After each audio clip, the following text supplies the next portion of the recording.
자, 안녕하세요. 1단원 3장 다양한 민족운동의 전개 4절 민족운동의 분화 시작하겠습니다.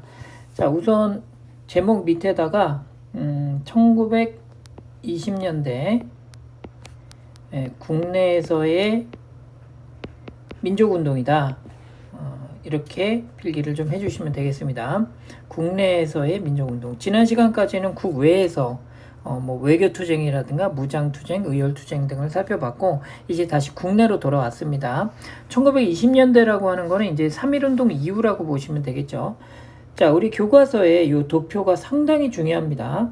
자, 우리 별표를 2개 좀 치시고, 1920년대 국내 민족운동의 흐름, 이 내용을 정리를 잘 해두셔야지, 이후에 여러 시간 동안 국내 독립운동의 전개의 흐름이 전체적으로 파악이 되니까 반드시 숙지를 해주시기 바랍니다.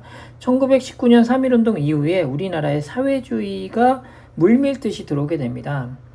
사회주의는 여러분들 이제 아시다시피 자본과 지주 계층을 타도하고 계급을 타도하고 노동자 농민의 세상을 평등한 세상을 만드는 것을 목표로 하는 그런 사상이죠.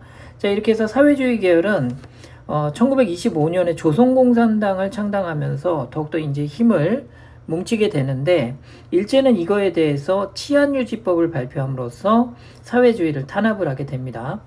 자, 그리고 이와 아울러서 그 이듬해 60만세 운동도 시도를 했으나 지도부가 또 체포가 되는 바람에 성공을 하지 못했거든요. 자, 그 와중에 정우회 선언을 통해서 민족주의 세력과 이제 하나가 되는 민족유일당 운동으로 나가게 됩니다. 자, 그럼 이제 민족주의 계열을 보시면 이제 앞으로 이 민족주의의 개념을 여러분들이 혼동을 하시면 안 되는 게, 일반적으로 민족을 사랑하고 민족을 우선하는 사상을 민족주의라고 하지만 이제 1920년대 한국사 시간에 등장하는 민족주의는 조금 더 그 의미를 좁게 보셔야 돼요. 사회주의 계열을 반대하는 좀 적대적인 태도를 가진 독립운동가들, 민족은 사랑하지만 사회주의는 받아들이지 않는 분들이 바로 민족주의 계열입니다. 자, 이분들은 주로 계급적으로 보면 회사를 소유하고 있는 자본가나 토지를 소유하고 있는 지주계층, 주로 이제 부르주아라고 불리는 그러한 유한 계급이라고 유산자 계급이죠. 재산이 많은 그런 계층이 되겠는데, 자, 이분들을 중심으로 해서 전개된 독립운동, 1920년대 전반기의 독립운동이 바로 실력 양성운동입니다. 이따 본문에서 살펴볼 텐데, 대표적으로 물산 장려운동과 밀립대학 설립운동이 있습니다. 자, 근데 이 과정에서 이 실력 양성운동의 성과가 단기간에 잘 나타나지 않았죠. 그럼으로써 이 민족주의 계열 내부에서 분열이 일어나게 됩니다. 그래서 일제와 어느 정도 타협하면서 우리가 독립이 아닌 자치를 누리자라는 일종의 타협적 민족주의자들이 등장을 하게 됩니다. 이거에 대해서 이제 반대했던 분들이 바로 비타협적 민족주의자 혹은 비타협론이라고 부르면 되겠고, 이분들이 아까 정우회 선언을 통해서 민족주의자들과 손을 잡고자 했던 사회주의자들과 함께 힘을 합해서 만든 단체가 바로 신간회가 되는 것입니다. 그래서 신간회 위에다가 민족유일당 운동의 결과다, 이렇게 이해하시면 될 것 같습니다. 민족유일당 운동이라고 메모를 해주시면 되겠습니다. 자, 이 운동의 결과 만들어진 것이 신간회다. 자, 이 도표 머릿속에 꼭 숙지를 해주시기 바라고 본문 들어가 보도록 하겠습니다. 자, 민족운동의 분화입니다. 1917년 러시아 혁명 이후에 국제공산당 기구가 전 세계 약소민족들에게 약속을 해요. 약소민족들이 제국주의 국가들로부터 압제를 받고 있는데, 이것의 독립운동, 이 나라들의 독립운동, 민족들의 독립운동을 지원해주겠다라는 선언을 하게 돼요. 자, 그리고 나라 바깥에서는 만주와 연해주 등지에서, 일본 등지에서 여러 사회주의 단체들이 결성이 돼요. 대표적인 단체가 한인사회당이라고 해서 이동희가 결성했던 그러한 사회주의 정당이 되겠습니다. 자, 국내에서는 3.1운동을 전후해서, 이 3.1운동이라고 하는 것은 우리 민중의 힘을 확인할 수 있었던 아주 역사적으로 큰 중요한 사건이었죠. 이 사건을 전후로 해서, 이 운동을 전후로 해서 우리나라의 사회주의가 물밀듯 들어오게 됩니다. 자, 국내 민족운동이 그래서 분화가 되는 거죠. 자, 이 사회주의를 받아들였던 노동자, 농민 계급, 이분들을 중심으로 해서 계급 해방을 추구하는 사회주의 운동이 활성화되고요. 자, 반면에 자본가 지주계층을 중심으로 해서는 사회주의 운동을 받아들일 수가 없죠, 이분들은. 그래서 이분들은 민족주의 운동이라는 것을 따로 전개를 해나가게 됩니다. 이분들은 계급투쟁보다는 실력 양성을 우선시하는 그런 분들이 되겠고요. 일단 이 두 계열의 목표는 일단은 1단계적으로 우리 민족이 해방이 됐기 때문에 두 계열 모두 독립운동을 위해 힘썼던 건 맞습니다. 다만 함께 하지는 않았던 거죠. 1920년대 전반기까지는 다른 방식으로 각각 자신들의 영역에서 저항을 했던 거예요. 민족 해방이 목표였기 때문에 각각 독립운동을 했던 겁니다. 그래서 일제의 타도와 독립쟁취를 위해서 노력을 하셨다. 자, 그럼 우선 사회주의 운동을 보도록 하겠습니다. 자, 이 사회주의 운동의 중심 세력들은 청년, 지식인, 노동자, 농민과 같은 그러한 계층이 되겠습니다. 그래서 뭐 독서회 등을 통해서 사회주의 사상을 공부한다든가, 그리고 여러 단체들을 조직한다든가, 그리고 노동운동이나 농민운동, 청년운동, 이러한 대중들이 주도하는 운동들을 계속해서 진행을 해나갑니다. 그리고 이러한 힘을 직결해서 1925년 조선공산당이 창당이 되는데, 일제는 이거에 대해서 이러한 사회주의에 대해서 치안유지법을 공포함으로써 대대적으로 탄압을 하게 됩니다. 이제 공개적인 어떤 사회적인 활동, 공개적인 활동은 사회주의자들이 못하게 된 거죠. 자, 그럼 이러한 위기 극복을 위해서 비타협적 민족주의 세력들과는 연합해야겠다라는 그러한 목소리가 나오게 되는 것이죠. 이것이 이제 정우의 선언으로 나타나게 되는데, 그건 다음에 좀 살펴보도록 할 겁니다. 자, 이것이 바로 민족유일당 운동이고, 그리고 신간회로 이어지게 된다. 신간회도 역시 다음 시간에 살펴볼 단체가 되겠습니다. 이 신간회는 우리가 연도를 좀 한번 좀 적어보죠. 1927년에 결성이 됩니다. 자, 그러면 반면에 이제 민족주의자들은 어떤 운동을 했는가? 실력을 양성해서 독립을 하자는 그런 실력 양성 운동을 하게 됩니다. 자, 그리고 이분들은 뭐 산업 육성이라든가 교육을 통한 인재 양성이 중요하다라고 보셨던 분들이에요. 자, 그래서 첫 번째 우리 물산장려 운동부터 보도록 하겠습니다. 자, 자본가들이 중심이 된 운동이에요.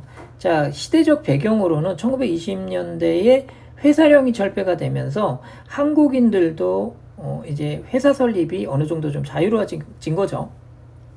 자, 그런데 막상 시장의 상황은 어떻습니까? 일본 상품들이 관세가 폐지됨으로써 싼 가격에 국내 시장을 이제 잠식하고 있었죠. 지배하고 있었단 말이에요. 자, 그러다 보니 애국심에 호소해서 우리 한국의 기업들, 민족 기업들이 만든 물건들을 판매하고자 하는 운동들이 일어나게 됩니다. 이것이 이제 물산장려 운동이라고 보시면 되겠어요. 자, 그래서 평양에서 조만식이 중심이 되어 조선 물산장려회가 조직이 됐고요.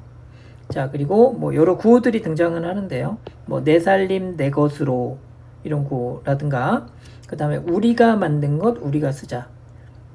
자, 한마디로 오늘날로 치면 이제 국산품 애용 운동이에요. 우리 기업이 만든 것을 우리 한국인들이 소비해줘야 된다라는 그러한 입장이죠. 자, 그래서 이러한 토산품을 애용하고 민족 산업을 보호 육성할 것을 주장하는 그런 운동이 되겠습니다. 자, 근데 결과는 어땠느냐? 이게 그다지 좋지 않았습니다. 이런 식으로 토산품을 애용하는 운동들이 어느 정도 성공을 거두게 되자 물건 가격들이 점점 상승하는 모습을 보이게 되고요. 자, 이것은 결국은 그 당시 독립운동을 하고 있었던 사회주의 세력들의 이제 비판이 되는 거죠. 비판의 어떤 대상이 되는 겁니다. 독립운동을 목표로 한다고는 하지만 사실은 자본가들의 이익을 추구하는 운동이 아니냐라는 비판이 일어나게 되면서 결국 물산장려운동은 쇠퇴를 하게 됩니다. 자, 그럼 옆에 단으로 넘어가셔서요. 자, 두 번째 밀립대학 설립운동 보도록 하겠습니다. 이것도 역시 민족 실력 양성 운동입니다. 자, 우리 손으로 대학을 설립하자. 자, 한국인의 교육 기회가 부족하다는 거죠. 그 당시 식민지 체제 하에서 일본인들이 교육 기회를 잘 주지 않았기 때문에 그 당시 우리나라에 4년제 대학이 실질적으로 없었죠. 자, 이때 이상제 등이 서울에서 조선 밀립대학 기성회를 설립을 하게 됩니다. 그러니까 우리 민족의 힘으로 대학을 설립하자. 자, 그래서 한국인을 중심으로 한 교육, 이러한 대학을 설립해야겠다. 자, 이러기 위해서는 당연히 모금운동을 전개를 해야 되겠죠. 근데 이때 일제가 방해를 하게 됩니다. 자, 이 방해 결과물이 1924년 경성제국대학 설립으로 이어지게 되죠. 이거는 이제 총독부에서 만든 그러한 일본이 만든, 일제가 만든 대학이다, 이렇게 이해하시면 될 것 같고요. 이게 바로 우리의 이제 밀립대학 설립을 방해하기 위해서 내세웠던 그러한 정책이라고 봐주시면 되겠고, 게다가 이 모금운동이 제대로 진행이 안 됐던 게 막 자연재해 등이 겹쳐가지고 결국 모금이 중단이 되었습니다. 자, 우리 교과서 자료를 잠깐 보시면 우리 손으로 대학을 세우자. 자, 우리의 운명을 어떻게 개척할 것인가? 당연히 이것은 교육을 통해야 된다. 그리고 이 교육을 위해서는 대학의 설립이 필요하다. 자, 이런 취지의 운동이 밀립대학 설립운동이 되겠습니다. 자, 그리고 자치운동 보도록 하겠습니다. 자, 이것은 지금 앞서 말씀드렸던 물산장려운동과 밀립대학 설립운동의 성과가 제대로 잘 성과를 못 거뒀어요. 자, 그렇게 되자 이 민족주의 내부에서, 독립운동가들 내부에서 이제 일제와 어느 정도 좀 타협을 해야 되는 거 아니냐.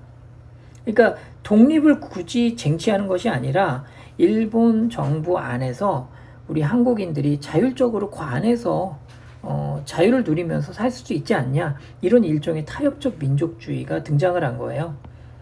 자, 이것의 결정적 계기가 됐던 것이 바로 이광수, 소설가로 많이 알려진 분인데, 이분이 동아일보 사설에 민족적 경륜이라는 제목의 글을 싣습니다.